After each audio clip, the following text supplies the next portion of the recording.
Le Français est attablé en terrasse d'un café du centre de Moscou lorsqu'il est interpellé. Sans opposer aucune résistance, il est embarqué dans un véhicule de police. La vidéo montre ensuite cette plaque signalétique du puissant comité d'enquête russe sur le mur d'un bâtiment qui semble être celui où est emmené le suspect. Laurent Vinatier, 48 ans, est alors soupçonné d'avoir collecté illégalement des informations sur les activités militaires de la Russie. Le chercheur, spécialiste de l'ex-URSS et impliqué dans des tentatives de médiation informelle dans le conflit russo-ukrainien, travaillait depuis 2014 pour le Centre pour le dialogue humanitaire, une ONG suisse, comme conseiller pour la Russie et l'Eurasie. L'organisation non gouvernementale intervient depuis 25 ans pour aider à prévenir, atténuer et résoudre les conflits armés par le dialogue et la médiation. En 2022, Laurent Vinatier évoquait sa mission sur la chaîne d'un média suisse en ligne.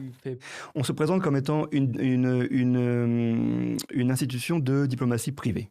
Donc ce n'est pas officiel, ce n'est pas au nom d'État. On est des acteurs privés qui simplement intervenons et proposons nos services, qui sont la plupart du temps en fait d'écouter les gens et de les, comme je disais, de les faire penser à des stratégies de sortie de conflits. Selon le comité d'enquête russe qui dépend directement du Kremlin, le Français s'est rendu à plusieurs reprises en Russie ces dernières années, sans s'être déclaré aux autorités en tant qu'agent étranger, comme l'exige Moscou de la part de toute personne participant à des activités politiques ou à la collecte d'informations militaires et bénéficiant d'un soutien étranger. Un manquement passible d'une peine pouvant aller jusqu'à 5 ans d'emprisonnement. Présenté devant un tribunal moscovite, Laurent Vinatier a plaidé coupable et présenté des excuses pour ne pas s'être enregistré comme agent étranger. Il a également affirmé avoir porté la position de la Russie dans son travail.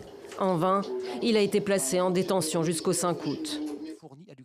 L'Élysée dénonce de son côté une campagne de désinformation menée par le Kremlin sur fond de conflit en Ukraine.